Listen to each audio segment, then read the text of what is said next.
So today let's talk about gradient descent. This is a major algorithm in machine learning world which is widely used. So we'll use the gradient descent to solve the linear regression problem.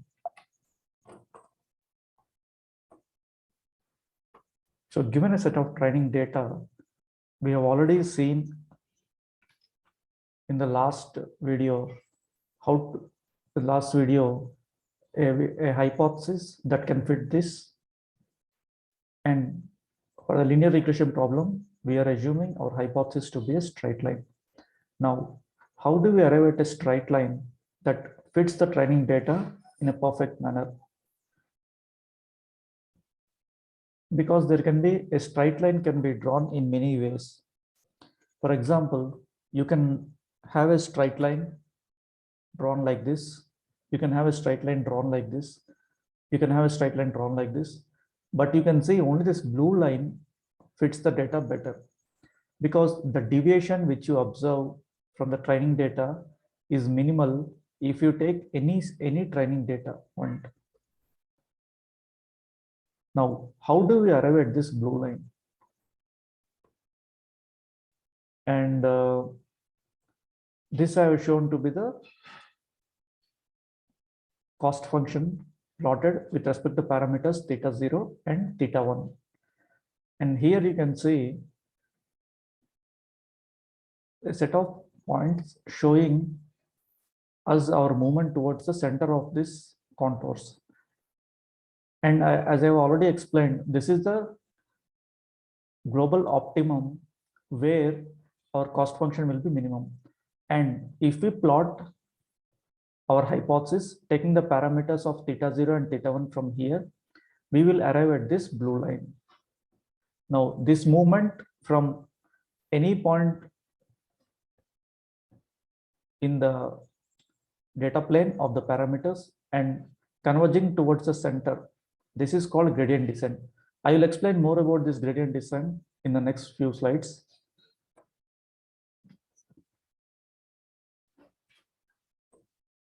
So what is a gradient? Gradient is also referred to as slope. So if you have a function of parameters and the rate of change of a given function with respect to a single parameter, that will be the gradient for that parameter. And checking the gradient vectors with respect to cost function, we can observe the gradient is minimum for all the parameters. The gradient will be minimum when our cost function will reach us the optimum value. So we need to modify our parameters subtracting the gradient so that the parameters will result in global optimum. So we can take any set of parameters. For example, we can initialize our θ0 and θ1 to be here, or we can initialize our θ0, θ1 to be here. And ultimately, by taking the gradient and subtracting it, we will reach the optimal value. So how do we go from here to there? That I will tell in the next few slides. But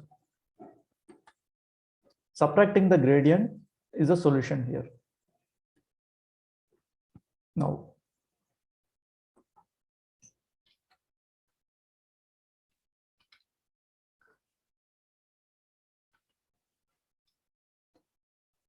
so given our hypothesis, which is θ0 plus θ1x, let's suppose, for example, θ0 is 0 and h of x is θ1x. And let's assume we have a set of training data that fits the model where θ0 will be 0, but θ1 value we have to determine. Now, if we take a single parameter θ1 and we plot the cost function j of θ1, it will result in a parabola as below. Now, this is the training data where we only have 3 set of training data, where if x is 1, y is 1, x is 2, y is 2, x is 3, y is 3. Now, we have to derive a hypothesis out of this training data. And if we plot the cost function for this. So how to calculate the cost function, I have already explained in the last video, where you take the deviation of the hypothesis given any theta 0 and theta 1. And if we calculate the mean square error, we will get the cost function. Now, since we have a single parameter, and if we plot the cost function will look like this. Now, here you can see for different values of theta 1, how the cost value is changing. So this is a nice parabola, but it's not guaranteed to get a nice parabola like this. Every time we'll get different kinds of graphs. But given here a nice parabola, we can see its optimal values here when theta 1 is equal to 1. And how do we get till here? Okay. Now, since we are seeing the plot, we know manually by looking at, we can tell at here, this point when theta 1 equal to 1, our cost function is minimal, and that will be the solution for our hypothesis.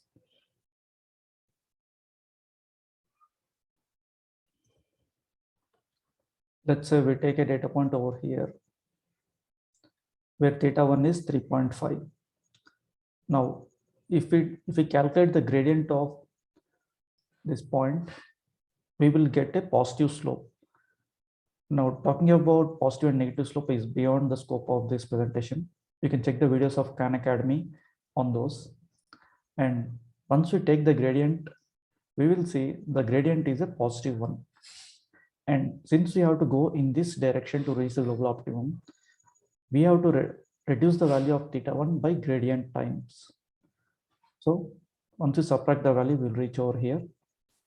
And again, if we subtract the gradient, we'll reach over here. And once we reach to this point, we will find out that the gradient is 0. So the value of theta 1, you can't change further. You will converge for the value of theta 1. And that's what this equation is doing. So you have to keep on iterating over this equation here shown. And this alpha is a learning rate, which we'll talk in the later part.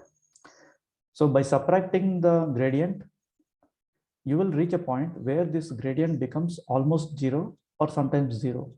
And when you converge, when you see the value of theta 1 is no longer changing, then that is the global optimum.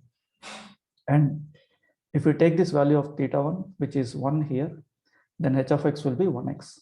And this will result in a nice straight line that will flow to all our data points correctly.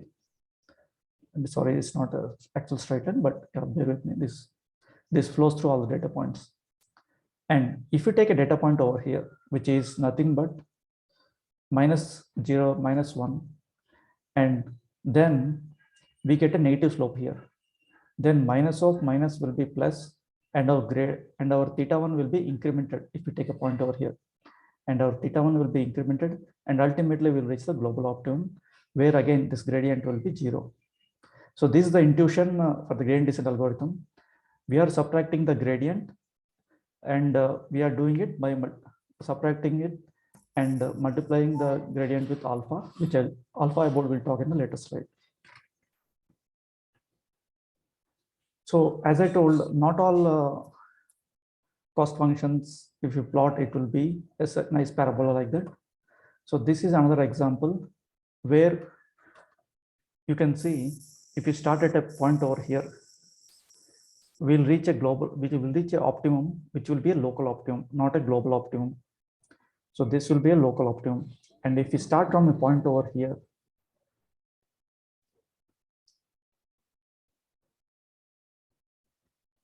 we will reach a local optimum over here. So gradient descent, it's not guaranteed that you will reach a global optimum, but you will reach the local optimum, which is more than enough in most of the machine learning problems.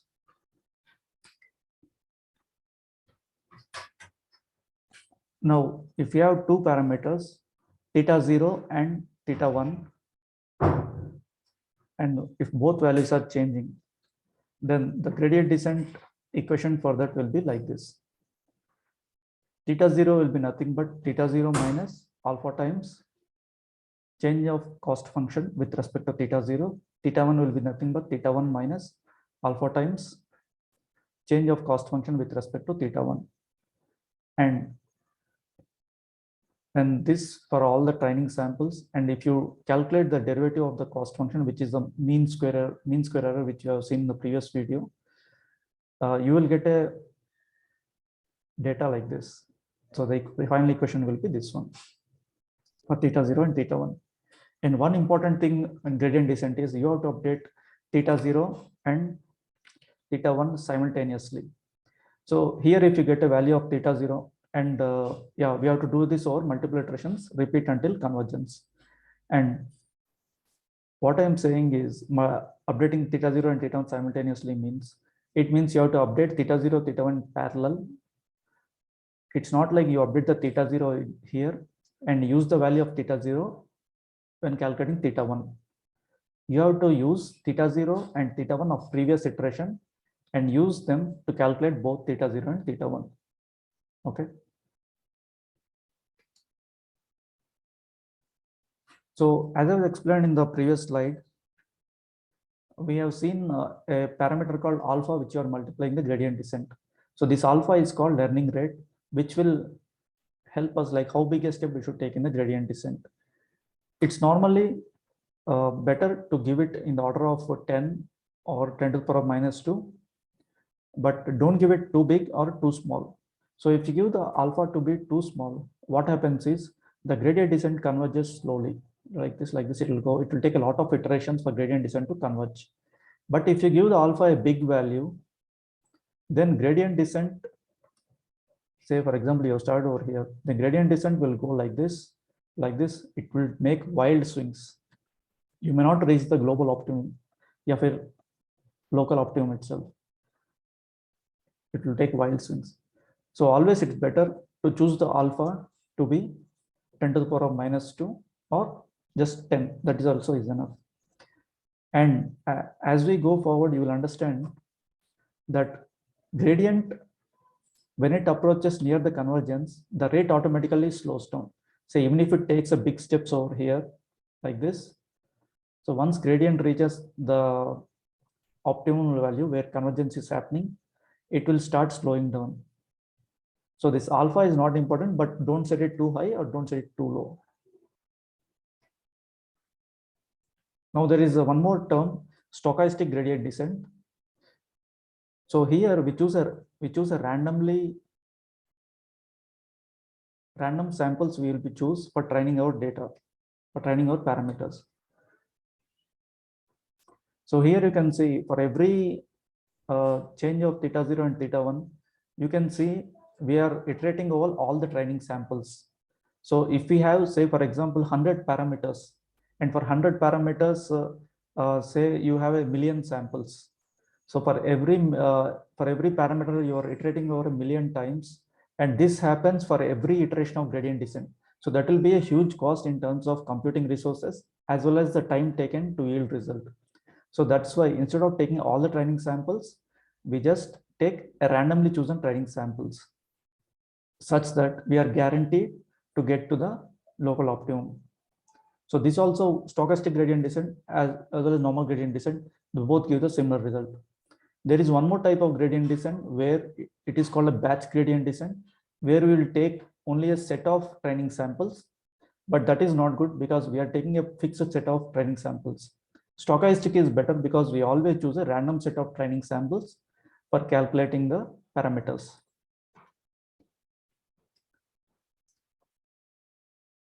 Thanks for watching the video. Hope you all learned about gradient descent. In the next set of videos, let's go into the more complex equations and how gradient descent and other algorithms help us in solving them.